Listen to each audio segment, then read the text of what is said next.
ഹൃദ്യമായി സ്വാഗതം ചെയ്യുന്നു. നാം വിശുദ്ധ ഖുർആനിലെ 7-ാമത്തെ അധ്യായമായ അൽ അറാഫ് ആണ് പഠിച്ചുകൊണ്ടിരിക്കുന്നത്. കഴിഞ്ഞ ക്ലാസ്സുകളിൽ സൂറത്തുൽ അറാഫിലെ 102 സൂക്തങ്ങളുടെ ആശയങ്ങളാണ് നാം ഗ്രഹിച്ചു കഴിഞ്ഞത്. ഇന്ന് 103 മുതലുള്ള ആയത്തുകൾ ശ്രദ്ധിക്കാം. أعوذ بالله من الشيطان الرجيم بسم الله الرحمن الرحيم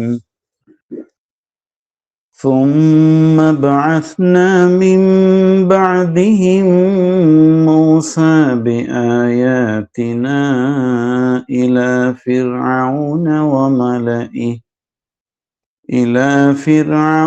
وملئه فظلموا بها فانظر كيف كان عاقبة المفسدين وقال موسى يا فرعون إني رسول من رب العالمين حقيق على ألا أقول على الله إلا الحق قد جئتكم ببينة من ربكم فأرسل معي بني إسرائيل قال إن كنت جئت بآية فأت بها إن كنت من الصادقين. കഴിഞ്ഞുപോയ സൂക്തങ്ങളിൽ സുപ്രധാനമായ പല വിഷയങ്ങളും നാം പഠിച്ചിട്ടുണ്ട്. ഒടുവിലായിട്ട് 5 പ്രവാചകന്മാരുടെ ചരിത്രങ്ങൾ മനസ്സിലാക്കിയല്ലോ. നൂഹ് അലൈഹിസ്സലാം, അതുപോലെ ഹൂദ് അലൈഹിസ്സലാം, സാലിഹ് അലൈഹിസ്സലാം, ലൂത്ത് അലൈഹിസ്സലാം, ഷുഐബ് അലൈഹിസ്സലാം, ഇങ്ങനെ 5 പ്രവാചകന്മാരുടെ ചരിത്രങ്ങൾ. ഇനി ഇൻഷാ അല്ലാഹ് ഇവിടെ മുതൽ 103 മുതലുള്ള ആയത്തുകളിൽ 70ഓളം സൂക്തങ്ങളിൽ അല്ലാഹു സുബ്ഹാനഹു വ തആല മൂസ അലൈഹിസ്സലാമിൻ്റെ, അതുപോലെ ഫിർഔനിൻ്റെ, ഇസ്രായേൽ സമൂഹത്തിൻ്റെ ചരിത്രം പങ്കുവെക്കാൻ.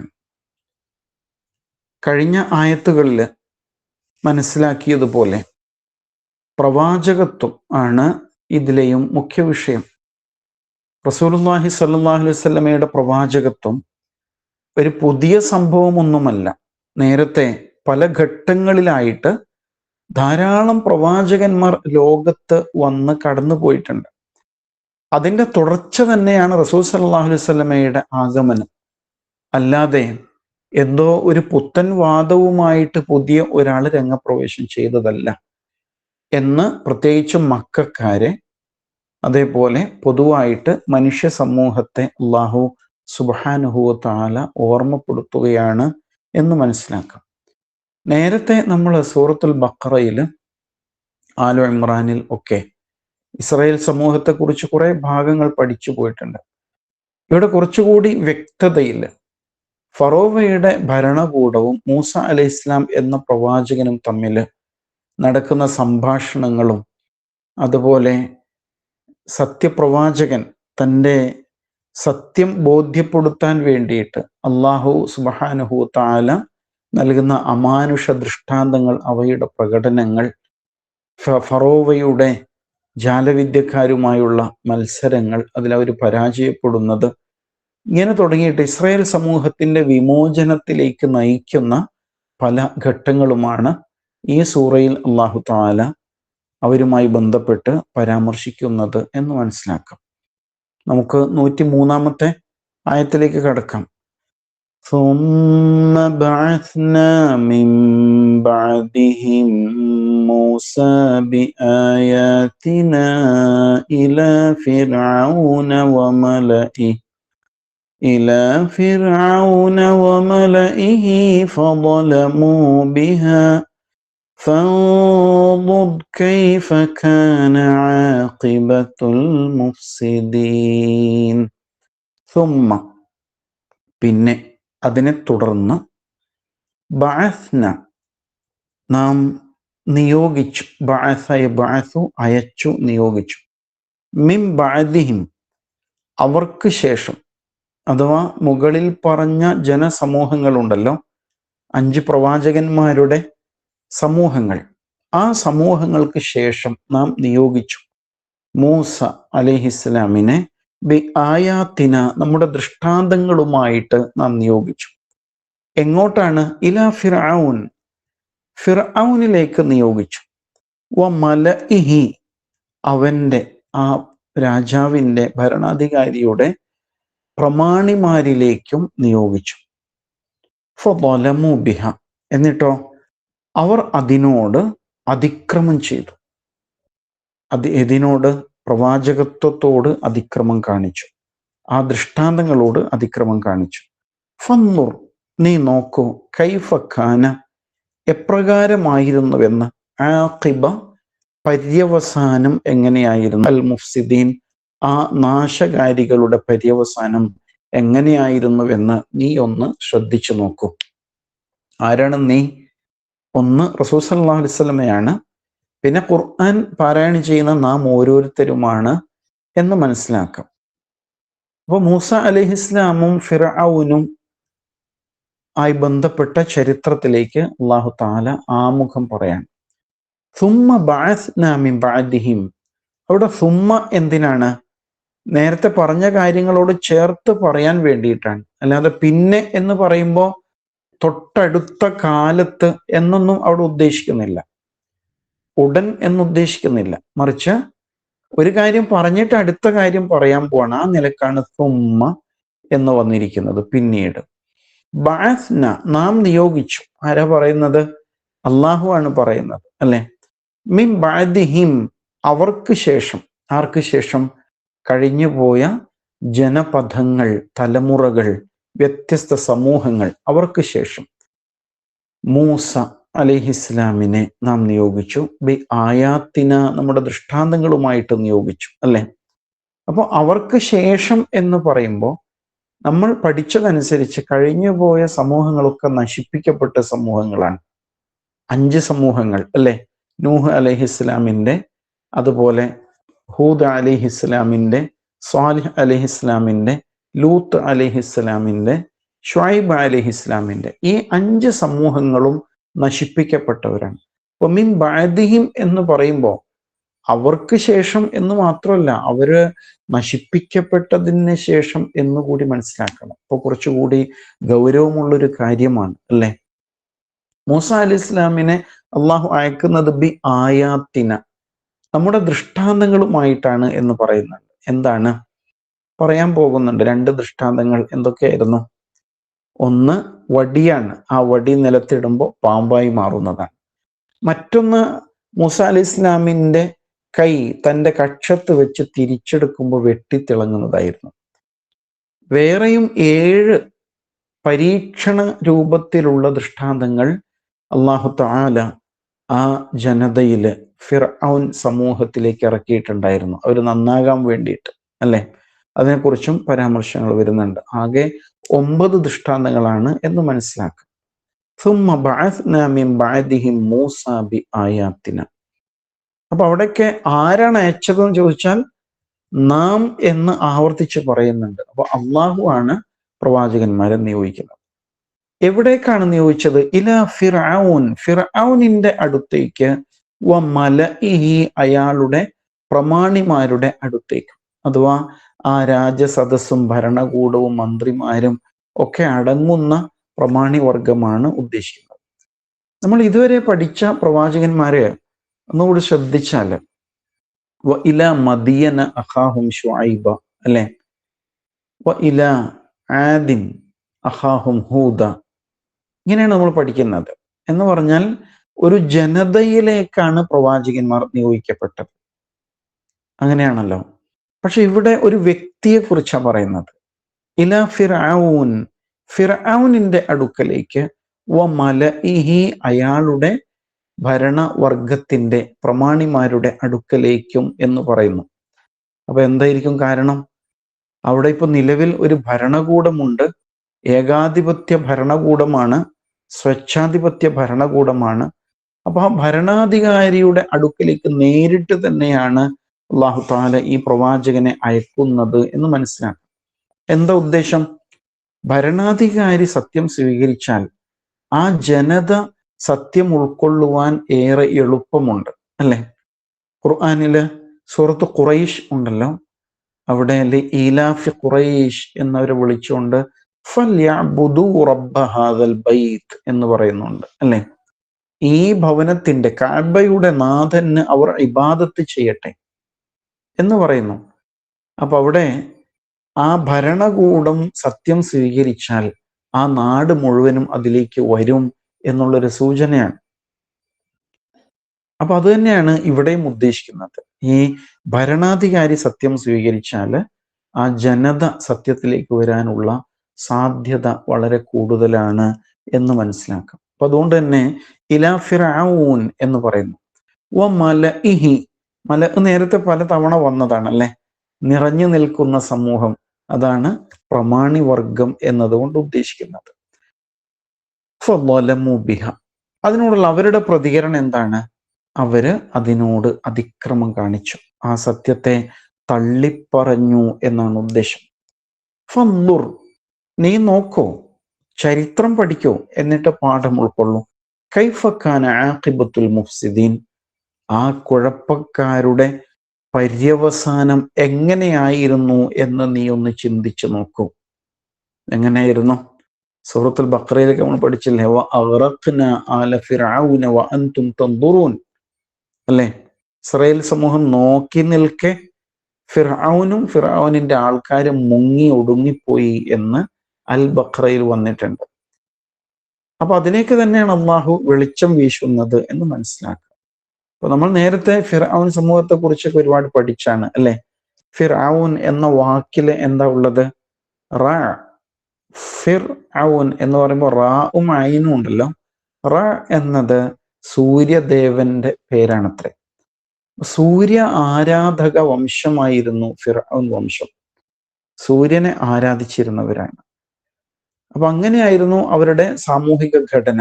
എന്നാൽ ആ സൂര്യനെ ആരാധിച്ചുകൊണ്ട് സൂര്യന്റെ പ്രതിനിധി എന്ന രൂപത്തില് നാട് ഭരിച്ചിരുന്ന രാജവംശമാണ് ഫിർഔൻ, അല്ലെ?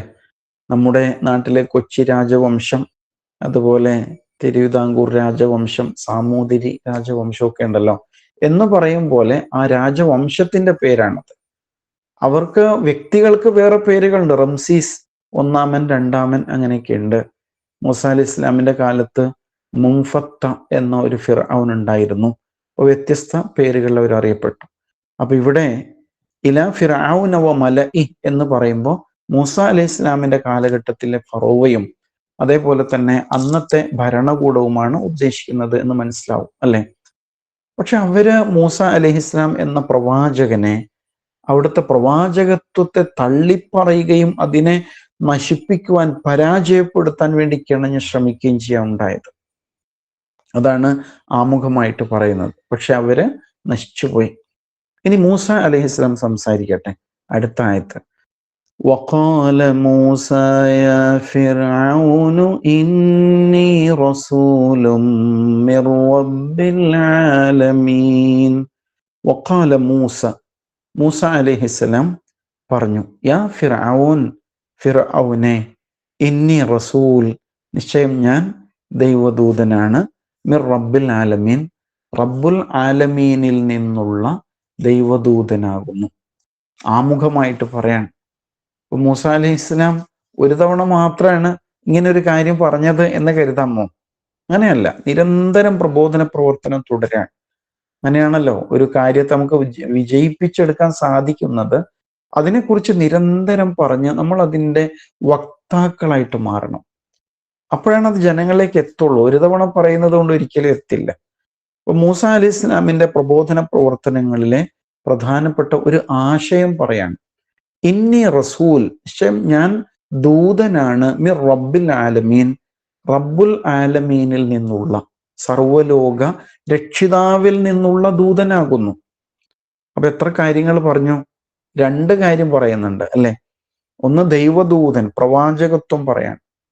രണ്ടാമത്തെ എന്താണ്? റബ്ബുൽ ആലമീൻ, സർവലോകനാഥൻ എന്നൊരു നാഥനുണ്ട് എന്നുകൂടി അതിൽ വരുന്നുണ്ട് അല്ലെ? മൂസ അലൈഹി ഇസ്ലാം ഇങ്ങനെ സംസാരിച്ചപ്പോ ഫിർഔൻ തിരിച്ചു ചോദിക്കുന്നുണ്ട്, മൻ റബ്ബുക്കുമായ മൂസ. സൂറത്ത് ത്വാഹയില് അത് വരുന്നുണ്ട്. റബ്ബുൽ ആലമീൻ പറഞ്ഞപ്പോ ആരാ മൂസയെ നിങ്ങളുടെ 2 പേരുടെയും പടച്ചോൻ എന്ന് ചോദിക്കുന്നുണ്ട്. റബ്ബുനല്ലദീ അഅതാ കുല്ല ശൈഇൻ ഖൽഖഹു സുമ്മ ഹദാ. മൂസ അലൈഹി ഇസ്ലാമിന് അത് വിശദീകരിച്ചു കൊടുക്കാനുള്ള ഒരു ചാൻസ് അവിടെ കിട്ടാൻ, സകലതിനും സൃഷ്ടിപ്പ് നൽകുന്ന, എന്നിട്ട് വഴി കാണിച്ചു കൊടുക്കുന്നവനാണ് റബ്ബുന, നമ്മുടെ നാഥൻ എന്ന് പറയുന്നുണ്ട്. അപ്പൊ ഇവിടെ മൂസ അലൈഹിസ്സലാം തന്നെ പരിചയപ്പെടുത്താണ്, ഇന്നി റസൂൽ, ഞാൻ ദൈവമല്ല ദൈവദൂതനാണ് എന്നാ പറയുന്നത് അല്ലെ? മുൻ പ്രവാചകന്മാരുടെ തുടർച്ച എന്ന നിലയ്ക്ക് മിർ റബ്ബിൽ ആലമീൻ, സർവലോകനാഥനിൽ നിന്നുള്ള ദൈവദൂതനാണ്. എന്തിനാ അങ്ങനെ പറഞ്ഞത്? ഈ പ്രപഞ്ചം മുഴുവനും പടച്ചത് ഏതൊരു ശക്തിയാണോ ആ ശക്തിയിൽ നിന്നുള്ള ദൂതനാണ് ഞാൻ, അങ്ങനെ പറയാൻ വേണ്ടിയാണ്. അപ്പൊ ദൈവം വായുവും വെള്ളവും വെളിച്ചവും ഇങ്ങനെ തുടങ്ങിയിട്ട് ഒരുപാട് സംവിധാനങ്ങൾ ഒരുക്കിയില്ലേ നമ്മുടെ നിലനിൽപ്പിന് വേണ്ടിയിട്ട്. പക്ഷെ അത് മാത്രമല്ല, നിങ്ങൾ നന്മയുടെ വഴിയിൽ സഞ്ചരിക്കാൻ വേണ്ടിയിട്ട് സത്യപ്രവാചകനെയും അവൻ അവതരിപ്പിച്ചിട്ടുണ്ട്. അത് അവന്റെ ബാധ്യതയല്ലേ? തീർച്ചയായും ബാധ്യതയാണ്. നമ്മൾ മക്കൾക്ക് ഇഷ്ടംപോലെ തിന്നാനും കുടിക്കാനും കളിക്കാനും ഒക്കെയുള്ള എല്ലാം ഒരുക്കി കൊടുക്കും. അത് മതിയോ? പോരല്ല, അവർ നന്നായി വളരണം. അതിനു വേണ്ട പശ്ചാത്തലം കൂടി നമ്മൾ ഒരുക്കുന്നില്ലേ? ഇത് തന്നെയാണ് അള്ളാഹു പ്രവാചകന്മാരയക്കുന്നതിലൂടെ ചെയ്തത്. അപ്പൊ ഇങ്ങനെ പറഞ്ഞു, ഇന്നി റസൂലു മിർ റബ്ബിൽ ആലമീൻ. ഇങ്ങനെ പറയുമ്പോ ഫിർഔൻ ഒരിക്കൽ വിളിച്ചു പറഞ്ഞില്ലേ, അന റബ്ബുക്കുമുൽ അഅല അല്ലെ? ഈജിപ്തുകാരോട് പറയാണ്, ഞാനാണ് നിങ്ങളുടെ പരമോന്നതനായ നാഥൻ എന്നൊക്കെ വിളിച്ചു പറഞ്ഞിട്ടുണ്ട്. അയാളുടെ മുമ്പിലാണ് മൂസ അലൈഹിസ്സലാം കൂസലേതുമില്ലാതെ ഇങ്ങനെ പറയുന്നത് എന്ന് മനസ്സിലാക്കണം. ഇങ്ങനെ പറയുമ്പോ, ആഹാ, നീ ഏതാ ഒരു പടച്ചോൻ? നീ ഏതാണ് ഒരു പ്രവാചകൻ? അതാരാണ് റബ്ബുൽ ആലമീൻ? ഇങ്ങനെ ഒരുപാട് ചോദ്യങ്ങൾ മൂസ അലൈഹിസ്സലാം നേരിട്ടിട്ടുണ്ടാവും. അതിന്റെ മറുപടിയാണ് അടുത്ത ആയത്തായിട്ട് 105-ാമത്തെ ആയത്തിൽ വരുന്നത്. ഹഖീഖുൻ അലാ അല്ലാ അഖൂല അലല്ലാഹി ഇല്ലൽ ഹഖ് ഖദ് ജിഅ്തുകും ബിബൈനത്തിൻ മിർ റബ്ബികും ഫഅർസിൽ മഅയ ബനീ ഇസ്രായീൽ. ഹഖീഖ്, ഹഖ് എന്താണ്? സത്യം എന്നല്ലേ ഹക്കിന്റെ അർത്ഥം? ഹക്ക് സത്യമാണ്. അതിൻ്റെ ഫഈൽ എന്ന രൂപമാണ് ഹഖീഖ്. ഹഖീഖത്ത്, യാഥാർത്ഥ്യം എന്ന അർത്ഥത്തിൽ ഉപയോഗിക്കുന്ന വാക്കാണ്. ഹഖീഖ് എന്ന് പറയുമ്പോൾ ബാധ്യത എന്നർത്ഥമുണ്ട്, ഉത്തരവാദിത്വം എന്നർത്ഥമുണ്ട്. അങ്ങനെയുള്ള ഒരു പ്രത്യേക പ്രയോഗമാണ് ഹഖീഖ്. അതുപോലെ അതിനെ നാമരൂപമായിട്ട് കാണുമ്പോൾ അർഹതയുള്ളവൻ, ബാധ്യസ്ഥൻ, ഉത്തരവാദി എന്നൊക്കെ അർത്ഥമാകാം. ഹഖീഖുൻ അല എന്ന് ചേർന്ന് വരുമ്പോൾ എന്തായി? അത് വളരെ ജാഗ്രതയുള്ളവൻ, സൂക്ഷ്മതയുള്ളവൻ എന്നൊക്കെയാണ് അർത്ഥം. ഹഖീഖുൻ, സത്യമായിട്ടും യാഥാർത്ഥ്യമായിട്ടും, അല അല്ല അഖൂല അലല്ലാഹി ഇല്ലൽ ഹഖ്.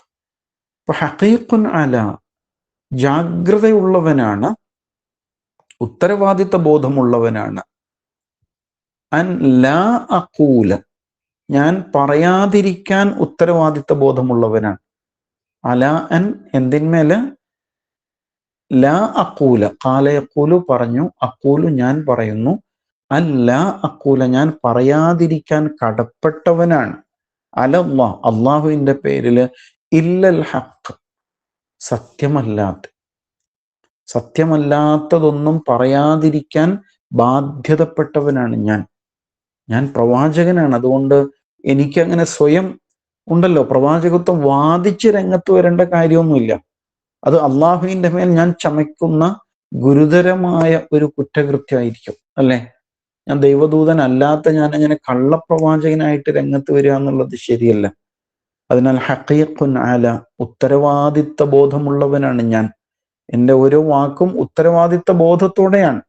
അല്ല അഖൂല അലല്ലാഹി ഇല്ലൽ ഹഖ്, അള്ളാഹുവിന് മേൽ സത്യമല്ലാതെ പറയാതിരിക്കാൻ ബാധ്യതപ്പെട്ടവനാണ് ഞാൻ. സത്യം മാത്രമേ പറയുള്ളൂ എന്നർത്ഥം. അതിനാൽ താങ്കളും ഭരണകൂടവും എന്നെ സംശയിക്കേണ്ടതില്ല. ഖദ് ജിഅ്തുകും ബിബയ്യിനത്തിൻ മിർ റബ്ബിക്കും. എന്നിട്ട് പറയാണ്, ഖദ് തീർച്ചയായും, ജിഅ്തു ഞാൻ വന്നിരിക്കുന്നു, ഖും നിങ്ങളിലേക്ക്, ബിബയ്യിന ദൃഷ്ടാന്തവുമായിട്ട്, വ്യക്തമായ തെളിവുമായിട്ട്, മിർ റബ്ബിക്കും നിങ്ങളുടെ റബ്ബിൽ നിന്നു തന്നെയുള്ള ദൃഷ്ടാന്തവുമായിട്ടാണ് ഞാൻ വന്നിരിക്കുന്നത്. ഫ അതിനാൽ, അർസിൽ, അർസല അയച്ചു, അർസിൽ കൽപ്പനയാണ്, നീ അയക്കൂ, മഅയ എന്നോടൊപ്പം, ബനി ഇസ്രായേൽ ഇസ്രായേൽ സന്തതികളെ അയച്ചു തരും.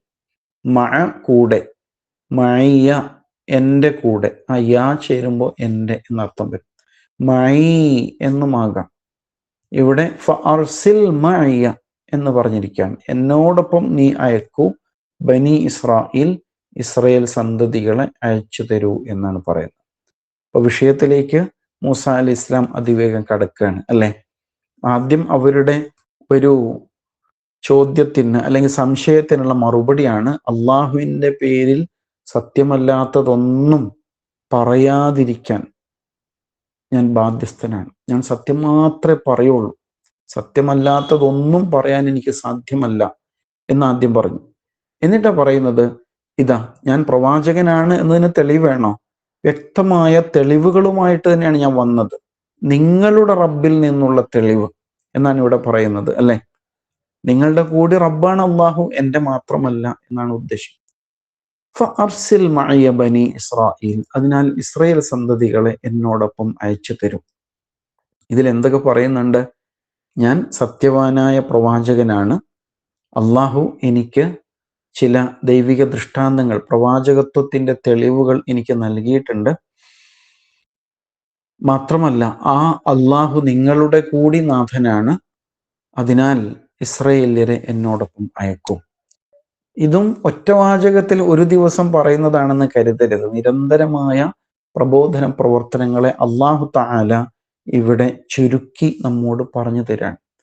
ഒന്നാമത്തേത്, അള്ളാഹുവിൽ സത്യം മാത്രമേ ഞാൻ പറയുള്ളൂ, അള്ളാഹുവെ കുറിച്ച് അസത്യങ്ങൾ ഞാൻ പ്രചരിപ്പിക്കുകയില്ല. വളരെ ഉത്തരവാദിത്വ ബോധമുള്ള ആളാണ് പ്രവാചകൻ.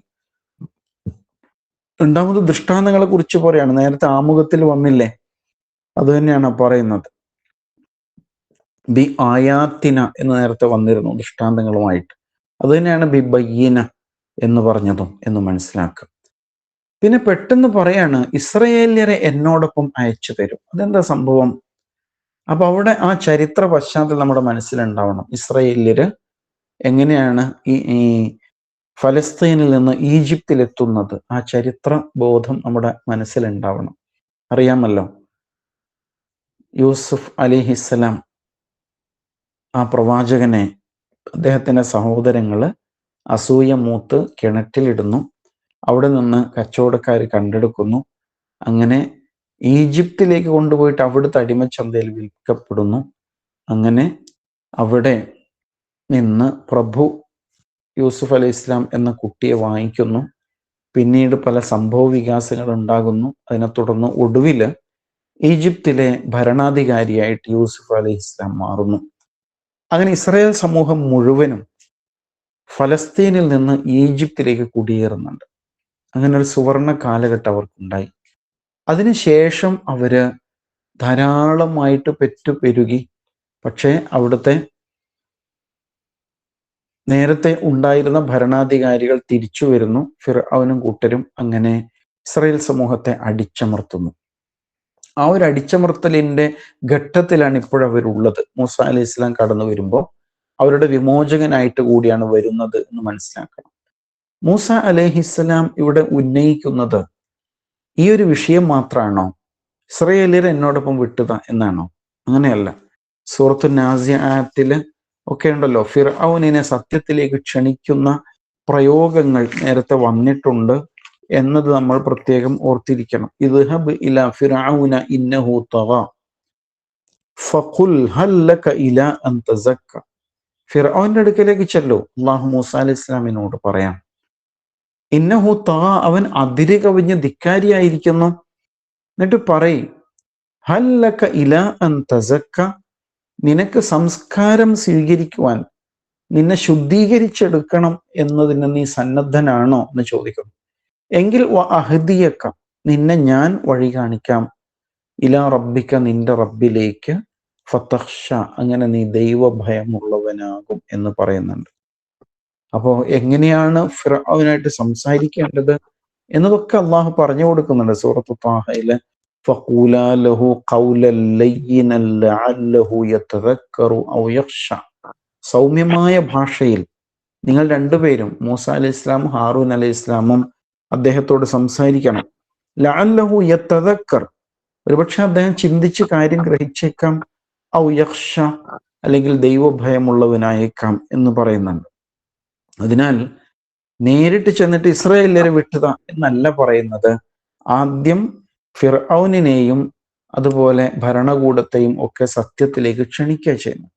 അതിനവർ തള്ളി പറയുമ്പോഴാണ് മൂസ അലൈഹി ഇസ്ലാം അടുത്ത കാര്യം പറയുന്നത്, ഫഅർസിൽ മഅയ ബനി ഇസ്രായീൽ, അർസിൽ മഅന ബനി ഇസ്രായീല വലാ തുഅദ്ദിബുഹും എന്ന് പറയുന്നുണ്ട് മറ്റൊരിടത്ത്. നീ അവരെ പീഡിപ്പിക്കരുത്, അതിനാൽ അവരെ വിട്ടുതരും. അപ്പൊ മൂസ അലൈഹി ഇസ്ലാമിന് രണ്ട് ദൗത്യാണ്. ഒന്ന്, ഫിർഔനിനെയും കൂട്ടരെയും സത്യത്തിലേക്ക് ക്ഷണിക്കുക. അങ്ങനെ അവര് സത്യം സ്വീകരിച്ചാലോ പിന്നെ ഒന്നും ചെയ്യാനില്ലല്ലോ. പിന്നെ ആ നാട് ഈ സത്യമാർഗത്തിൽ മുന്നോട്ട് നീങ്ങും, ഇസ്രായേൽ സമൂഹം വിമോചിതരാകും, അവരാക്രമിക്കും, അങ്ങനെ ഒരുപാട് പ്രയോജനങ്ങൾ ഉണ്ടാവും. അതേസമയം ഫിർഔൻ സ്വീകരിച്ചില്ലെങ്കിലോ, പിന്നെ അടുത്തതാണ് അർസിൽ മഅന ബനി ഇസ്രായേൽ, ഇസ്രായേൽ സന്തതികളെ എന്നോടൊപ്പം അയക്കൂ എന്ന് പറയുന്നത്. ഈ സംഭവത്തെ ഒന്ന് വിലയിരുത്തി നോക്കും. ഇതെന്താണ് ശരിക്കും? ഒരു രാജ്യത്ത് ജീവിച്ചു കൊണ്ടിരിക്കുന്ന ഒരു സമൂഹത്തെ, അവിടുത്തെ പൗരന്മാരാണ്, അവരെ വിമോചിപ്പിക്കുകയാണ് ഒരു പ്രവാചകൻ. എപ്പോഴാണ് ആ പൗരന്മാർ അവിടുത്തെ രണ്ടാം തരക്കാരായി മാറുന്നു, അവര് പീഡിതരാകുന്നു, അവശവിഭാഗമായിട്ട് മാറുന്നു, അവരിലെ ആൺകുഞ്ഞുങ്ങളെ കൊന്നുകളയുന്നു, സ്ത്രീകളെ ദുരുപയോഗം ചെയ്യുന്നു, ഇങ്ങനെ വംശഹത്യാപരമായ ശ്രമങ്ങൾ നടന്നുകൊണ്ടിരിക്കുകയാണ്. അപ്പൊ അങ്ങനെ വരുമ്പോൾ ഒരു പ്രവാചകനെ അല്ലാഹു തആല നിയോഗിക്കുകയാണ് അവരെ വിമോചിപ്പിക്കാൻ വേണ്ടിയിട്ട്. ഇതിന് നമ്മുടെ ഭാഷയിൽ നമ്മൾ എന്താ പറയാ? ഇതൊരു രാഷ്ട്രീയ പ്രവർത്തനമാണല്ലോ, അല്ലേ? അങ്ങനെയാണ് അതിനെ വ്യാഖ്യാനിക്കുക. നമ്മുടെ നാട്ടിലും പൗരത്വ പ്രക്ഷോഭവും അതുപോലെയൊക്കെയുള്ള നീതിക്ക് വേണ്ടി, അവകാശങ്ങൾക്ക് വേണ്ടിയുള്ള പ്രക്ഷോഭങ്ങളൊക്കെ നടക്കൂലേ? അതൊരു രാഷ്ട്രീയ പ്രവർത്തനമല്ലേ? അപ്പോൾ ഒരു മതസമൂഹം അങ്ങനെയൊക്കെ ചെയ്യാൻ പാടുണ്ടോ? പക്ഷേ പൗരത്വ പ്രക്ഷോഭത്തിൽ മുഴുവൻ മനുഷ്യരും ഇറങ്ങിയിട്ടുണ്ട്, രംഗത്തിറങ്ങിയിട്ടുണ്ട്, അല്ലെ? സത്യത്തിലും നീതിയിലും പ്രതിബദ്ധതയുള്ള സകല മനുഷ്യരും രംഗത്തിറങ്ങി. അപ്പോൾ മനസ്സിലാക്കേണ്ടത്, അള്ളാഹു ഇങ്ങനെ അടിച്ചമർത്തപ്പെട്ട ഒരു സമൂഹത്തെ വിമോചിപ്പിക്കാൻ വേണ്ടിയിട്ട് ഒരു പ്രവാചകനെ അയക്കുമ്പോൾ, ഇസ്ലാം എന്നത് നമ്മുടെ ഭാഷയിൽ ആത്മീയതയും ഭൗതികതയും ഉണ്ടല്ലോ, രണ്ടും ഉൾച്ചേർന്നിട്ടുള്ള ഒരു ജീവിത വ്യവസ്ഥയാണ്. സാധാരണഗതിയിൽ മതം എന്നൊക്കെ പറയുമ്പോൾ അത് കുറെ ആരാധന അനുഷ്ഠാനങ്ങളും മനസ്സിനൊരു ആത്മീയ അനുഭൂതി പകരുന്ന എന്തോ ഒന്നായിട്ടാണ് തോന്നുന്നത്.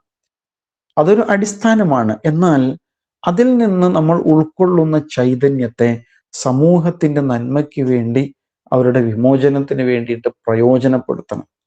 അതാണ് മൂസ അലൈഹി ഇസ്ലാം നൽകുന്ന സന്ദേശം. പുതിയ കാലത്ത് നിങ്ങൾ നോക്ക്, ഇസ്ലാമിന്റെ പ്രതിയോഗികൾ പലതായിട്ട് വെട്ടിമുറിച്ചിട്ടുണ്ട്. ആത്മീയ ഇസ്ലാം അത് കുഴപ്പമില്ല. വേറൊരു ഇസ്ലാം ഉണ്ട്, അതിന്റെ പേര് രാഷ്ട്രീയ ഇസ്ലാം എന്നാണ്. അത് അപകടകാരിയാണ് എന്ന് പറയും, അല്ലെ? ബോധപൂർവം തെറ്റിദ്ധരിപ്പിക്കാൻ. അതിൽ മുസ്ലിം സമൂഹവും അകപ്പെട്ടു പോകുന്നു എന്നതാണ് ഏറ്റവും വലിയ സങ്കടം. ആലോചിച്ച് നോക്കും, മൂസ അലൈഹി ഇസ്ലാം അങ്ങനെയാണെങ്കിൽ ഒരു രാഷ്ട്രീയ പ്രവർത്തകനല്ലേ? റസൂലുള്ളാഹി സ്വല്ലല്ലാഹു അലൈഹി വസല്ലം രാഷ്ട്രീയ പ്രവർത്തനം നടത്തിയിട്ടില്ലേ? തീർച്ചയായിട്ടും. മക്കക്കാരെ സത്യം ബോധ്യപ്പെടുത്താൻ ശ്രമിക്കുന്നു. അവരത് അംഗീകരിക്കാതിരിക്കുമ്പോൾ അവരിലൊരു വിഭാഗം പലായനം ചെയ്യുന്നു, അല്ലെങ്കിൽ ഹിജ്റ ചെയ്യുന്നു, എത്യോപ്യയിലേക്ക് ഹിജ്റ ചെയ്യുന്നു, അബിസീനിയയിലേക്ക്, അല്ലെ, പിന്നീട് മദീനയിലേക്ക് ഹിജ്റ ചെയ്യുന്നു. പിന്നെ അവിടെ ഒരു ഇസ്ലാമിക സമൂഹത്തെ സൃഷ്ടിച്ച് നീതി പുലരുന്ന ഒരു സാമൂഹ്യ വ്യവസ്ഥ കെട്ടിപ്പടുത്തിട്ട് അവിടെ നിന്ന് മക്കയിലേക്ക് വരുന്നു. അങ്ങനെ മക്കയും ഈ സത്യമാർഗത്തിൽ പാകപ്പെടുന്നു. ഇങ്ങനെയൊക്കെ സംഭവിക്കുമ്പോൾ ഒരു രാഷ്ട്രീയ മാറ്റം കൂടി അവിടെ ഉണ്ടാകുന്നുണ്ടല്ലോ, തീർച്ചയായിട്ടും ഉണ്ടാകുന്നുണ്ട്. പക്ഷെ നമ്മൾ പലപ്പോഴും അതിനെ ഉൾക്കൊള്ളുന്നില്ല. അതിന് പ്രതിയോഗികൾ പറഞ്ഞു തരാണ്, ആത്മീയ ഇസ്ലാം കുഴപ്പമില്ല, നിസ്കാരവും നോമ്പൊക്കെ ആയിട്ട് പള്ളിയിൽ ഇങ്ങനെ കഴിച്ചു കൂട്ടുകയാണെങ്കിൽ. അതേസമയം മനുഷ്യന്റെ ജീവൽ പ്രശ്നങ്ങളിൽ ഇടപെടാൻ ഞങ്ങളുണ്ട്, അത് ഞങ്ങൾ നോക്കിക്കോളും എന്നാണ് പറയാം. പക്ഷേ എന്തിനാണ് പിന്നെ പ്രവാചകനെ അള്ളാഹു താല നേരിട്ട് അയക്കുന്നത്? ഒരു ഭരണകൂടം അവിടെ ഉണ്ട്, പക്ഷെ ജനത പീഡിപ്പിക്കപ്പെടുന്നു. അവരെ വിമോചിപ്പിക്കാൻ വേണ്ടി ഒരു പ്രവാചകനെ അയക്കുമ്പോൾ രാഷ്ട്രീയ ഉള്ളടക്കവും ഇസ്ലാമിന്റെ അകത്തുണ്ട് എന്നാണ് നമുക്ക് ബോധ്യപ്പെടുന്നത്, അല്ലേ? ആ ഒരു ബോധ്യം ഇല്ലെങ്കിൽ നമുക്കൊരിക്കലും സമൂഹത്തിൽ മാറ്റം ഉണ്ടാക്കാൻ കഴിയില്ല എന്നുള്ളതാണ്. ഇപ്പൊ നമ്മുടെ നാട്ടിൽ നിരന്തരം അങ്ങനെയുള്ള ചർച്ചകളാണ്. നിങ്ങൾ ആലോചിച്ച് നോക്കൂ, ഏതൊരു ആശയത്തിന്റെ അകത്തും ഒരു രാഷ്ട്രീയ ഉള്ളടക്കം ഉണ്ടാവും. കമ്മ്യൂണിസം, അവരെന്താ പറയുന്നത്? അവര് പറയുന്നത് സാമ്പത്തിക സമത്വമുള്ള ഒരു രാഷ്ട്രം നിർമ്മിക്കുക എന്നുള്ളതാണ് അവരുടെ ഉദ്ദേശം. എല്ലാവരുടെ ഉദ്ദേശം അതായിരിക്കും. ജനാധിപത്യമായാലും ഇനി മതേതരത്വമായാലും അതുപോലെ ഏത് സംവിധാനങ്ങൾ, മുതലാളിത്തമായാലും അവരൊക്കെ ഉദ്ദേശിക്കുന്ന അങ്ങനെയുള്ള ഒരു സമൂഹത്തെ കെട്ടിപ്പടുക്കുക എന്നുള്ളതാണ്. അപ്പൊ സ്വാഭാവികമായും ദൈവികമായ ദർശനമായ ഇസ്ലാം, പ്രകൃതി ജീവിതക്രമമാകുന്ന ഇസ്ലാമും ഇതേപോലെ ഒരു സാമൂഹ്യ വ്യവസ്ഥ ലോകത്തിന് മുമ്പിൽ സമർപ്പിക്കുന്നുണ്ട്. അപ്പൊ ഇസ്ലാം പറയുമ്പോഴേക്കോ ഭീകരവാദികൾ രംഗത്ത് വന്നിരിക്കുന്നു, വർഗീയവാദികൾ എന്നൊക്കെ പറയുമ്പോൾ നമ്മൾ പേടിച്ചു പോകാൻ. കമ്മ്യൂണിസം ഒരു ആശയമാണെങ്കിൽ അതിൻ്റെ അകത്ത് രാഷ്ട്രീയ ഉള്ളടക്കവും അതുപോലെ മനുഷ്യ നന്മ, അവരുദ്ദേശിക്കുന്ന വിധത്തിലുള്ള മനുഷ്യ നന്മയുടെ ഉള്ളടക്കമുണ്ടെങ്കിൽ, അതൊരു സാമൂഹ്യ വ്യവസ്ഥയായിട്ട് മാറണം എന്നവർ ആഗ്രഹിക്കുന്നുണ്ടെങ്കിൽ, അതേപോലെ ഇസ്ലാമിനും ആഗ്രഹിച്ചുകൂടെ? ഇതിൻ്റെ അകത്തുള്ള നന്മ, നീതിയും സത്യവും സമത്വവും സമൂഹത്തിന് അനുഭവിക്കാനുള്ള ഒരു അവസരം കൊടുത്തുകൂടെ? പക്ഷേ നിരന്തരമായി തെറ്റിദ്ധരിപ്പിക്കപ്പെട്ട് അങ്ങനെ അത് മതരാഷ്ട്രവാദമാണ് എന്നൊക്കെ സമുദായത്തിനകത്തുള്ളവർ തന്നെ പറഞ്ഞു പേടിപ്പിച്ചുകൊണ്ടിരിക്കുകയാണ്. പക്ഷെ അള്ളാഹു കൂളായിട്ടൊരു പ്രവാചകനെ ഈ ഒരു ദൗത്യ നിർവഹണത്തിന് വേണ്ടി അയച്ചിരിക്കുന്നു. ഫഅർസിൽ മഅയ ബനി ഇസ്രായീൽ എന്ന് മൂസ അലൈഹിസ്സലാം ആ ഭരണാധികാരിയുടെ മുമ്പിൽ ചെന്നാണ് ആവശ്യപ്പെടുന്നത് എന്ന് മനസ്സിലാക്കണം.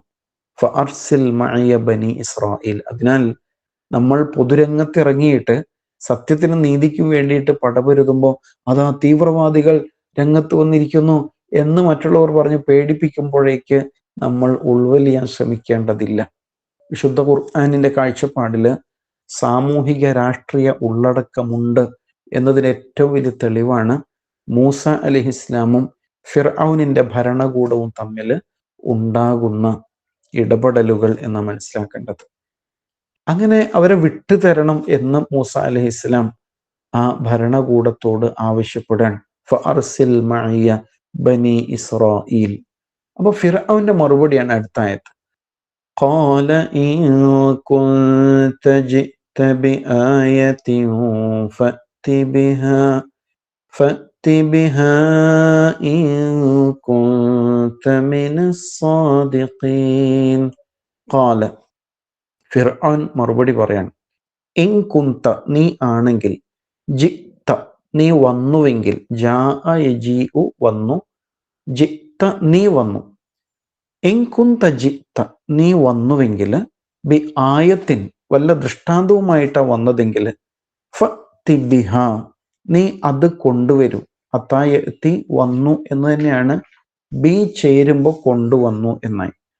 ഫഅതി കൽപ്പനയാണ്, ഫഅതി ബിഹ നീ അത് കൊണ്ടുവാ, ഇൻ കുന്ത മിനസ് സാദിഖീൻ നീ സത്യവാന്മാരിൽ പെട്ടവനാണെങ്കിൽ എന്ന് പറയാണ്.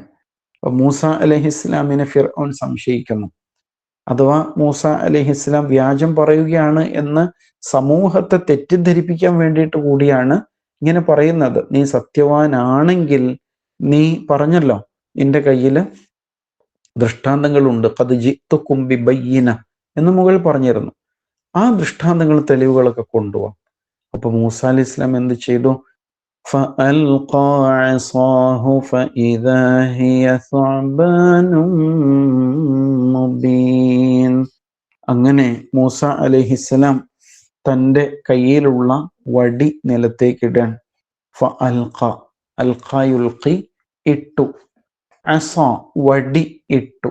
ഹു, അസാഹു, തൻ്റെ വടി ഇട്ടു, അഥവാ നിലത്തേക്കിട്ടു ഫിർഔനിന്റെ രാജസദസ്സിന്റെ മുമ്പിൽ. ഫ, അപ്പോ, ഇതാ, അന്നേരം എന്തായി? ഫ ഇതാ, അപ്പോഴേക്കും അതാ, ഹിയ, അത്, ആ വടി, സുഅബാൻ, ഒരു സർപ്പമായിട്ട് മാറി. മുബീൻ, വ്യക്തമായ ഒരു സർപ്പമായിട്ട്, അത് ഒരു പാമ്പായിട്ട് മാറി എന്നാണ് ഖുർആൻ പറയുന്നത്. മുബീൻ, വ്യക്തമായ അല്ലെങ്കിൽ സജീവമായ, അതിങ്ങനെ പെടച്ചു കളിക്കുന്ന സർപ്പമായിട്ട് മാറി. സുഅബാൻ എന്ന് പറയുമ്പോൾ വലിയ പാമ്പ് എന്നുള്ള അർത്ഥത്തിലാണ് ഉപയോഗിക്കുന്നത്. അതാണ് ഒരു ദൃഷ്ടാന്തം കാണിച്ചു കൊടുത്തു. അപ്പോൾ അവർ സ്വാഭാവികമായിട്ടും പേടിച്ചിട്ടുണ്ടാവും. മൂസ അലൈഹി ഇസ്ലാം അതിനെ കൈകൊണ്ടെടുത്തപ്പോൾ വീണ്ടും അത് വടിയായിട്ടുണ്ടാവും. അടുത്തത് എന്താണ്? وَنَزَعَ يَدَهُ فَإِذَا هِيَ بَيْضَاءُ لِلنَّاظِرِينَ. وَنَزَعَ يَدَهُ, നസഅ യദഹു, നസഅ എന്ന വാക്കിന് വലിച്ചു, ഊരിയെടുത്തു എന്നൊക്കെയാണ് ആ വാക്കിന്റെ അർത്ഥം. എന്ന് പറഞ്ഞാൽ കക്ഷത്തേക്ക് വെച്ചിട്ട് പുറത്തേക്ക് എടുത്തു എന്നാണ്. വനസഅ യദഹു, അദ്ദേഹം തൻ്റെ കൈ പുറത്തേക്കെടുത്തു.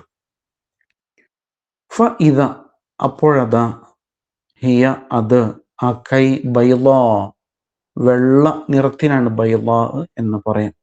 ലിന്നാദിരീൻ, കാഴ്ചക്കാർക്ക് അത് വെളുത്തതായിട്ട് അനുഭവപ്പെട്ടു, അഥവാ ആ കൈ വെട്ടിത്തിളങ്ങുന്നതായിട്ട് അനുഭവപ്പെട്ടു. യാതൊരു ഉപദ്രവവും ഇല്ലാത്ത വിധത്തിൽ എന്ന് ഖുർആൻ ചേർത്ത് പറയുന്നുണ്ട്. അതുകൊണ്ട് ഉദ്ദേശിക്കുന്നത് അത് പെയിന്റ് അടിച്ചതോ അല്ലെങ്കിൽ എന്തെങ്കിലും കെമിക്കലോ ഒന്നുമല്ല. മൂസ അലൈഹി ഇസ്ലാമിനും അതുകൊണ്ട് ഉപദ്രവവും ഇല്ല, കണ്ടു നിൽക്കുന്നവർക്കും ഇല്ല. അതേസമയത്ത് അതൊരു മഹാദൃഷ്ടാന്തമായിട്ട് മുമ്പിൽ വന്നു എന്നാണ് പറയുന്നത്. ഇങ്ങനെ രണ്ട് ദൃഷ്ടാന്തങ്ങൾ ഇവിടെ കാണിച്ചു കൊടുത്തു. മറ്റ് ദൃഷ്ടാന്തങ്ങൾ പരീക്ഷണങ്ങളായിട്ട് പല ഘട്ടങ്ങളിൽ പ്രത്യക്ഷമാവുകയാണ് ചെയ്തത് എന്ന് കാണാൻ പറ്റും.